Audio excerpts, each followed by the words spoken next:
nous sommes dans un contexte de rétrécissement de l'espace civique, des associations, ou plutôt les personnes, les activistes. Bonjour, moi c'est Diallo Mamadou, je suis le coordinateur général de l'association collective de communautés Sibsar au Maroc, communément appelée CCSM.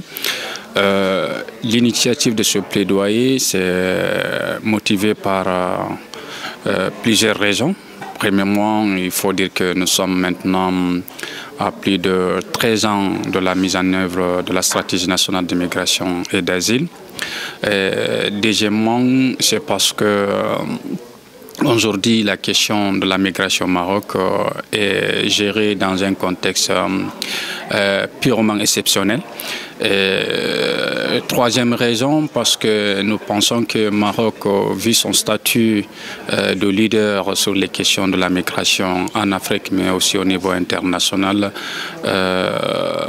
doit maintenant avoir un statut aussi plus particulier qui explique la gestion plus claire de la question de la migration.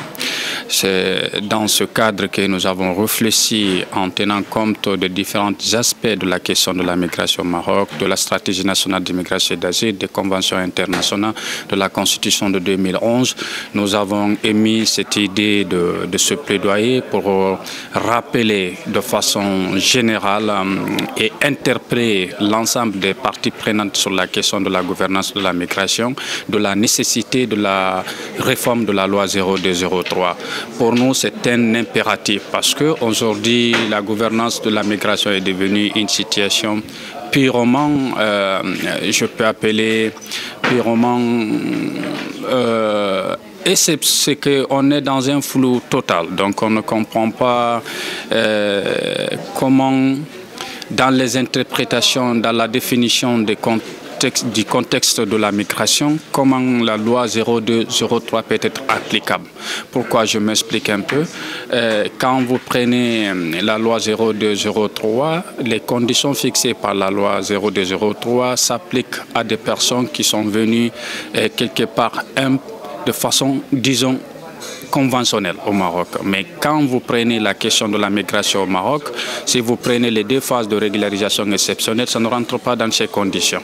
Et aujourd'hui, cette loi fait que même les avancées que le Maroc a eu à faire pendant ces 10 ou 13 années passées, et que le Maroc, c'est-à-dire ces avancées redeviennent comme nous sommes au niveau, comme si nous sommes au départ.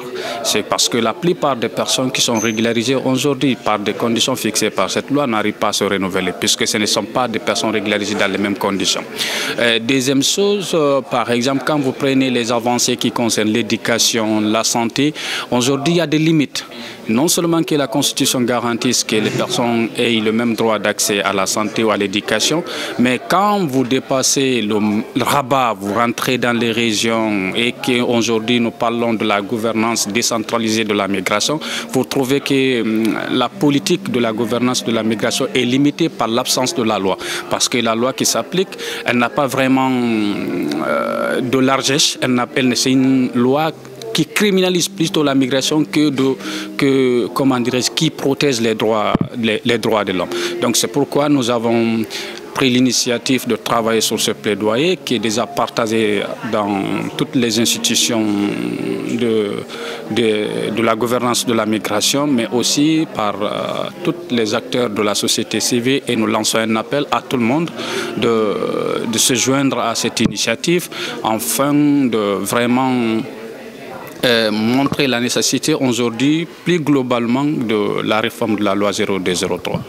Première chose d'abord, le Maroc en tant qu'acteur de la question de la migration en Afrique et au niveau international doit plutôt se positionner à la décriminalisation de la migration. Ça c'est une deuxième chose. Je pense que cette loi devait prendre des aspects normalement qui sont mentionnés dans peut-être la plupart des conventions, mais surtout du pacte mondial sur la migration sûre, ordonnée et régulière.